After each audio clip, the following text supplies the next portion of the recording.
organization called Survivors of Suicide Loss.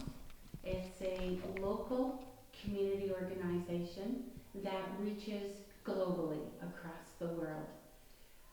We offer support and resources to those left behind after a suicide. We also provide training for post-vention, so there's quite a demand for that, and people from across the world reach out to us.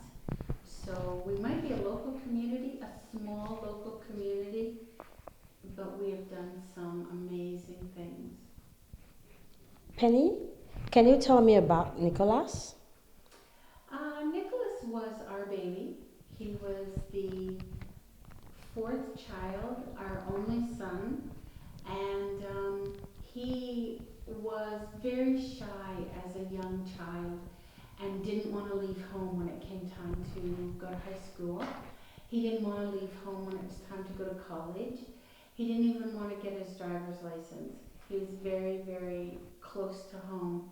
And he finally did branch out and find out there's a life off of the farm.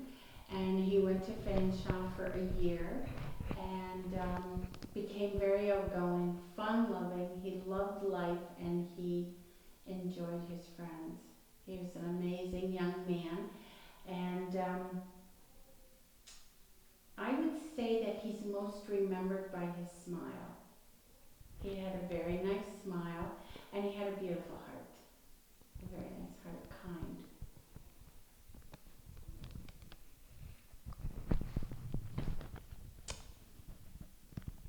What happened in 2007? 2007, Nicholas came home. Fanshawe the year before in 2006 had a teacher's strike for 3 weeks.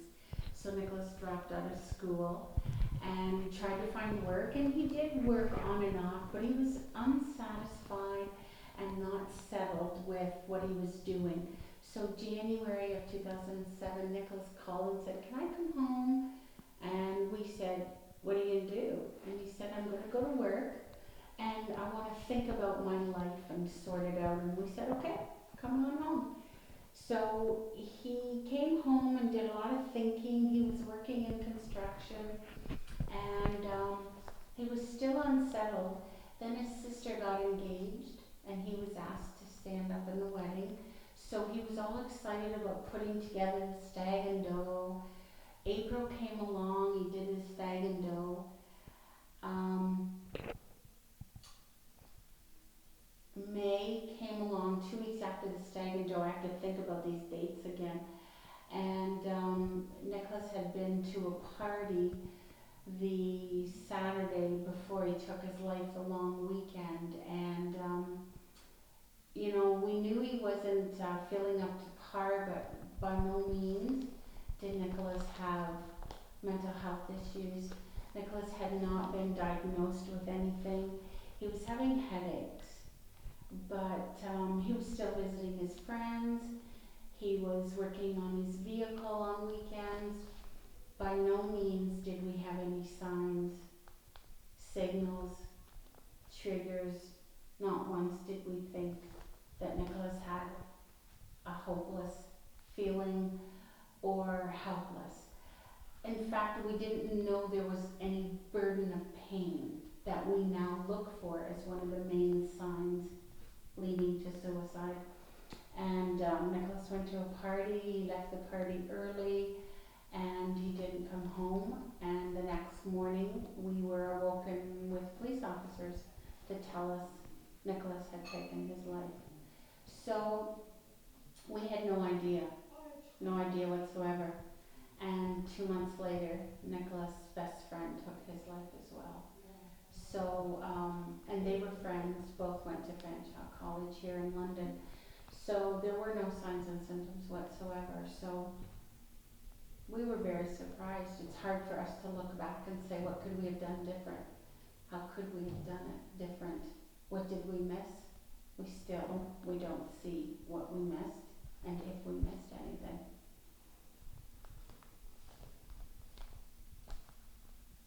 In 2007, in 2007, I think there were no much awareness of mental health, unlike today. So how did you manage to handle Nicholas' case as a 2007? You know, that was very interesting. 2007, after Nicholas took his life, I can remember searching for something. I didn't know what I was searching for. What I knew was I was feeling a lot of pain. I was feeling a lot of loneliness. I was feeling very much alone and didn't know what I needed. And I reached out to people that I knew worked in like a community health center, Canadian mental health, and I was talking to people, asking them, what can we do? What can somebody do for us? And we were being told, there's nothing we can do for you. Anything to do with suicide, nobody wanted anything to do with. So we were actually told, start up your own group. I had done some search on the internet and found there really was very little out there for those left behind after a loved one had suicided.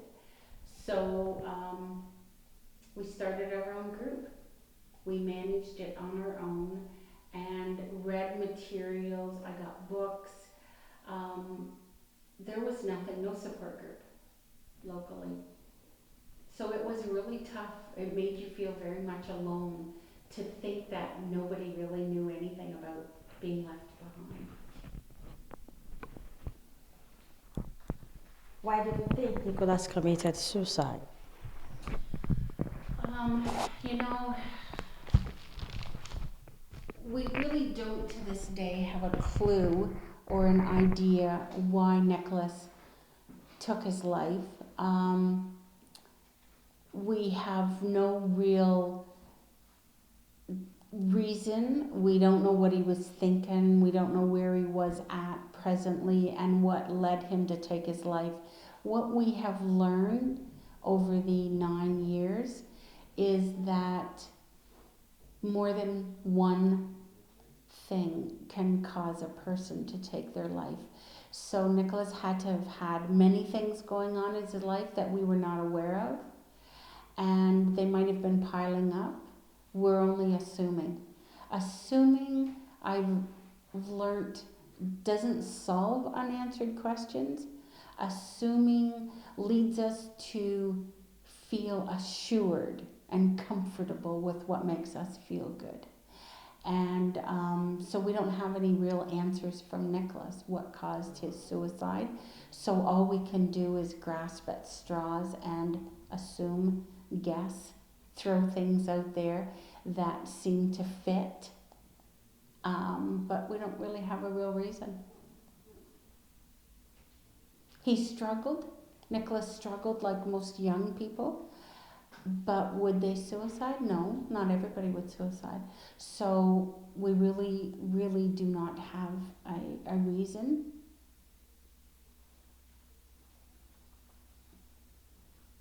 What level of depression do you think can make one take his or her life? You know, I don't think it's about depression. I think it's about stressors. I think it's about having too much on your plate. I think it's about life today is in the fast lanes. Life is busy. There are high expectations on the part of the person, on the part of schooling, the part of family, the part of relationships, the work environment. And I believe that a person's level of coping is non-existent. And not knowing how to cope is more of what would lead a person to give up and take their life. Because coping is what gets us from moment to moment, day to day, week to week, month to month. If you can't manage or cope with what's happening, you give up. So I think it's more than depression. Some people can get depressed, stressed, but I think it has a lot more with how the individual person is dealing with what's going on in their life.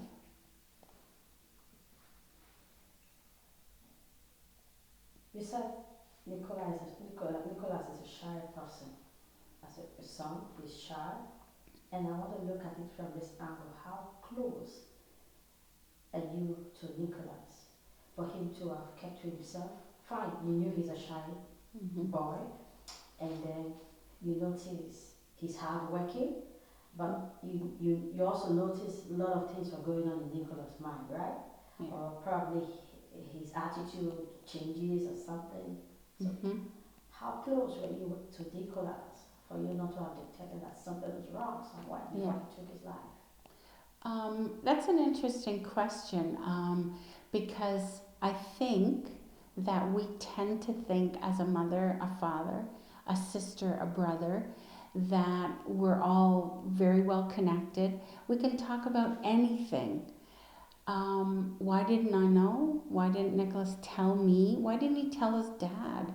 Why didn't he tell his sister? He was very close to his sister. Well, I think sometimes the person themselves don't even know that they are headed down a road that they will end their life. I don't think a person knows that until it's too late. Then I think it's possible. You notice I'm saying think because we really don't know. We're assuming. Then there's the embarrassment, the shame. Why am I feeling stress? Why am I feeling hopeless? Why do I not have confidence that I'm okay and I can succeed? Why do I question it and others are okay with it? So I believe he wouldn't have spoke out because he felt like maybe nobody would understand. And many times we would say to Nicholas, yes, you have school debt. Everybody has debt. Everybody has to pay debt. And it's okay. We will get through it. I don't think he found those answers to be suitable because he didn't like debt. He wanted to have an income. So a person that feels lost maybe feels like they don't really know what is the meaning of life. Is this what life's all about? I'm going to have a debt. I'm going to hunt for a job. I'm going to have turmoil in a relationship with girl and boy, man and woman. He didn't like relationships that were in turmoil, and him and his girlfriend were breaking up and back together and breaking up. So I think he might have been struggling with the meaning of life, the definition of life, and didn't know how to ask for help, didn't know what he was asking for, and didn't know if help existed because he didn't even understand what he was going through.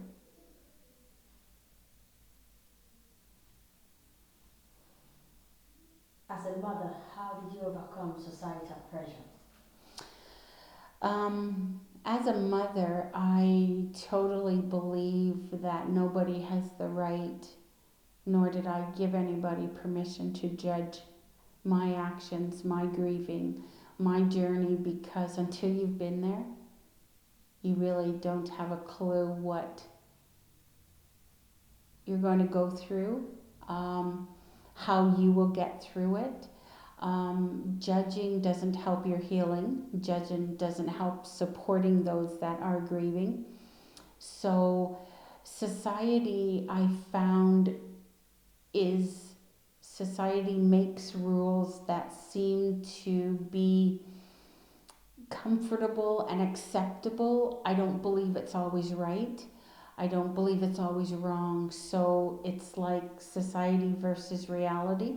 So I don't really care what people say or their opinion unless it's valuable, because I have the ability to accept people's advice or judgment or to leave it behind. It's just an opinion. And until you've actually been through the loss of a 20-year-old son that takes his life and have to keep your family together and keep yourself together, I wouldn't want to judge anybody for what they have to do to get through to the next day. What motivates you to enlighten other parents? I think what motivates me and inspires me is the fact that the shame and the stigma and the silence around suicide and surviving is so great that I didn't want society and others to judge me or to make me feel any less of a person than I am because I didn't cause Nicholas to take his death. I didn't cause Nicholas to die. I had no knowledge that he was headed towards taking his life. I could only do the best I can with what I have. And I believe that I do the best I can, and I'm adamant about going forward and letting people know that there is hope after a loss, to keep going. They're not alone. There are other people out there to talk to and survive a traumatic loss like losing a loved one to suicide.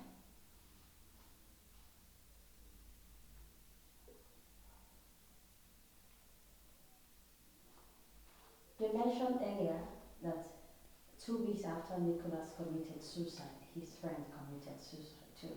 2 months, 2 months. yes. Right.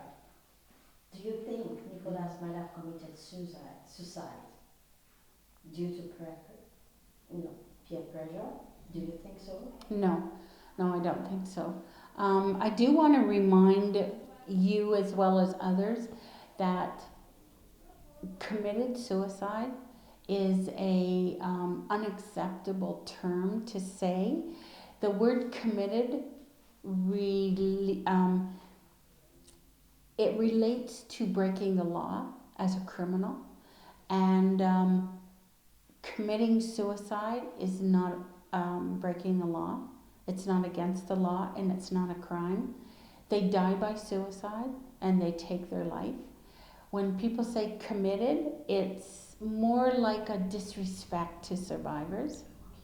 And we try very hard to get the terminology out there so that when a person is at risk, it doesn't trigger them to hear that word committed. We as survivors, we try to remind the media. The media is the number one. Even talk show hosts, breakfast television, Canada AM, the radio. I've adamantly been an advocate for the proper terminology for suicide, and we like to say died by suicide or took their life or killed themselves or suicided. I do not think Nicholas had peer pressure. I think the opposite. When somebody is stressed, when somebody doesn't know how to cope, when somebody may feel a little less of a person than the next person, I think that they become feeling pain, and the pain grows within them when they do not get it resolved, and it becomes unbearable. When pain becomes unbearable, you want out of the situation, and the only way for a person to get out of the situation is a temporary fix, and that's to die by suicide. So I don't think people can be pressured into suicide other than a different situation like bullying. That had nothing to do with Nicholas's decision in May of 2007 to take his life. There was no peer pressure. There was no pressure by friends or anybody else to do that. It was very much, Nicholas suffered very much in silent pain, I think. Despite the fact Nicholas was in school and you noticed his attitude, did you try to confront from his teachers or his, you talk to a friend or probably try to reach his lecturers in school? How is it doing in school? As a parent, try to show care. How is it behaving in school? Did you try to find out something like that? At the time Nicholas was leaving the school, he left the school when they were striking, the teachers were on strike. There was no interaction with the college, no interaction with Nicholas's teachers. Nicholas talked about his school we never even had a clue whether he had any trouble in school whatsoever. He didn't seem to ever complain about school. Just when they were out of school for the time period of the strike. And the strike would have had nothing to do with his suicide. It was life. So there was no interaction with the school. Even after Nicholas took his life, the college never reached out. I don't even know if they acknowledged that he was part of the school. I did have to, unfortunately, the worst parent nightmare is after Nicholas had suicided, all his school books were at home. And I, as a grieving mother, gathered up his textbooks, and I went to Fanshawe and I stood in line to have them put in the used book sale. And I stood there with my mind and my heart and my soul to keep myself feeling like I'm okay to be standing in line with all these students that are selling their books, trading their books, and I'm selling and trading my son's books because he died by suicide. And I stood in line with silence because nobody knew why I was there. They had no idea. Fanshawe did not know he was missing. Fanshawe didn't know I was getting rid of his books. Only I stood in line holding myself together so I don't lose it. And that's basically what it felt like. Yeah. I've probably never spoke about that anywhere.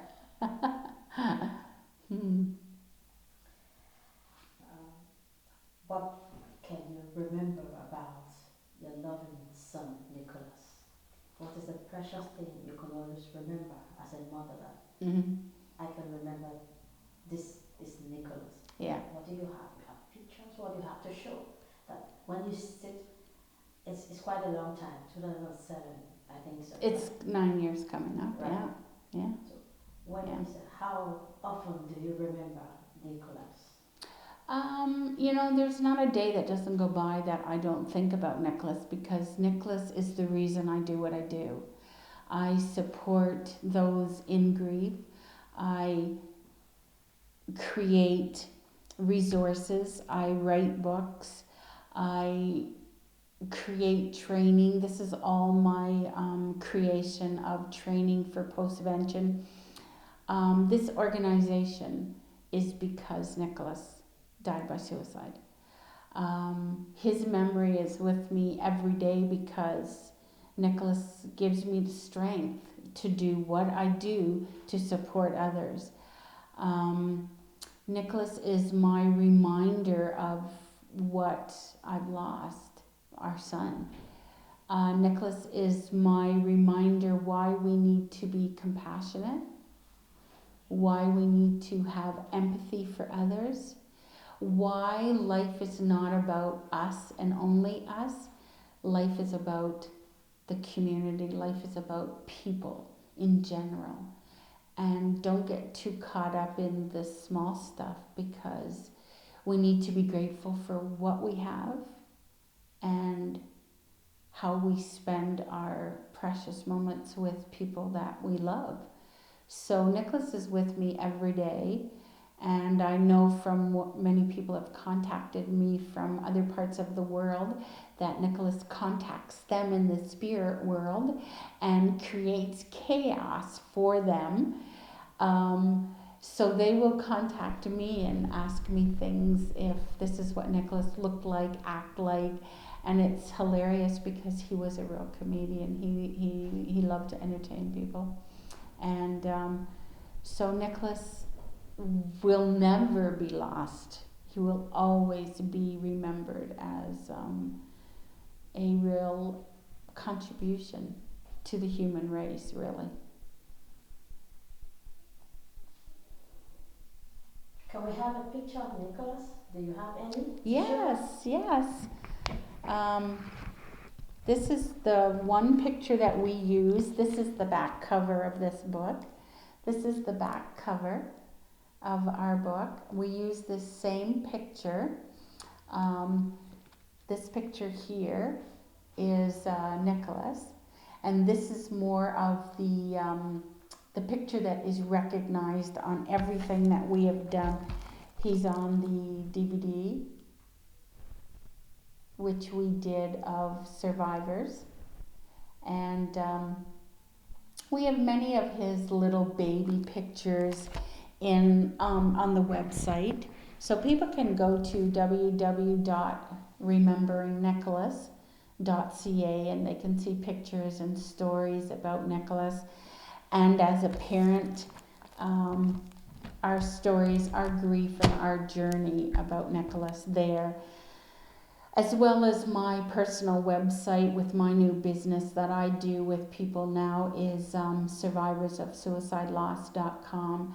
I have volunteered my time and my life actually the past 8 years to help people, and people reach out to me, and I now do a lot of counseling and work with people, and people reach out because there's more pain out there and more people in pain and in need of support than we can provide people with support and resources.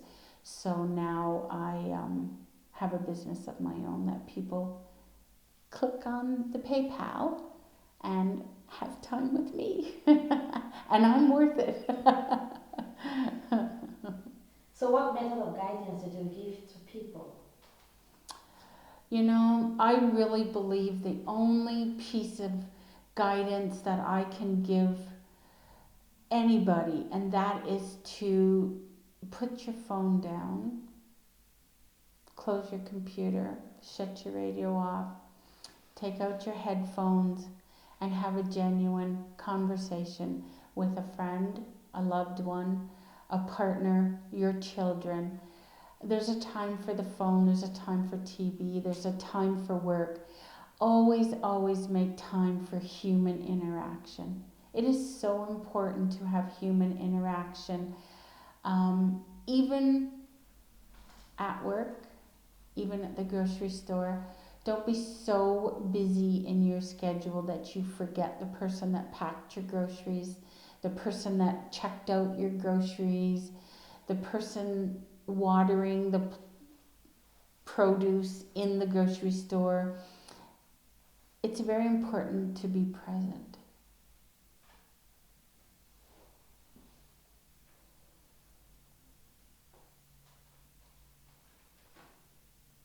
What advice do you have to people who are passing through challenges, especially youths who are passing through challenges and their parents don't seem to understand what's going on around them?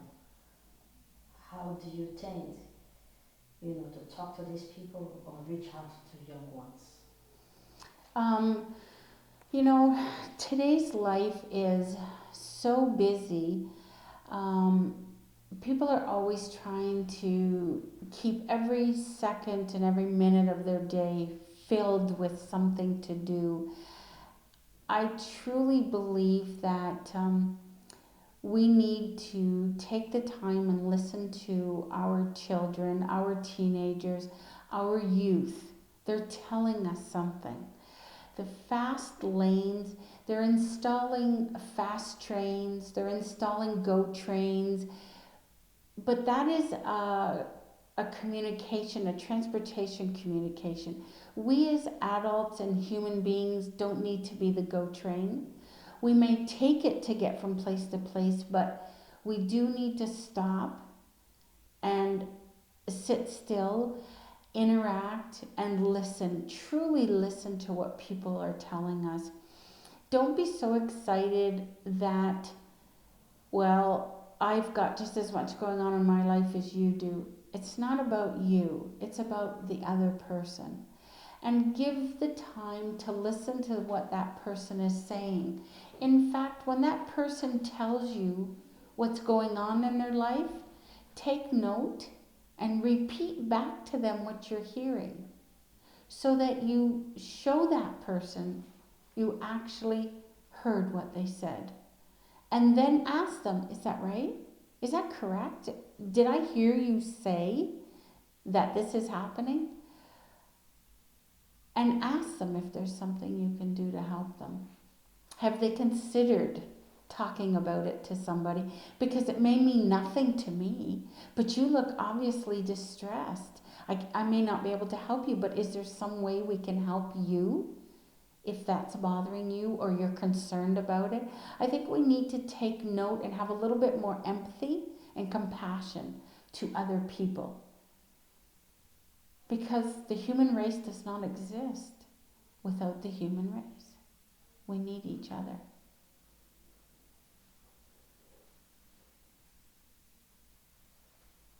Thank you so much, Penny. Thank you. Thank you for your time. We do appreciate, and we hope many people will be reached through this interview, and then lives will be touched, and that will give so many youth out there a rethink and not to take their life. You know, Yeah. it's worthwhile living and staying alive. People still need them around us. Right? I think it's very important that people know there are reasons to live. Sure. And when things seem overwhelmed and you think that life is not worth living anymore, stop and write down all the reasons you think life is not worth living. And then write down, what is the reasons for living? What keeps you here? Who cares about you? And those things will keep you alive when you know that there are reasons to live. And take one thing at a time of the reasons that you think life is not worth living. Start at the top of the list and work down one item at a time. Don't try to fix everything at once. Take one thing at a time. Thank you very much.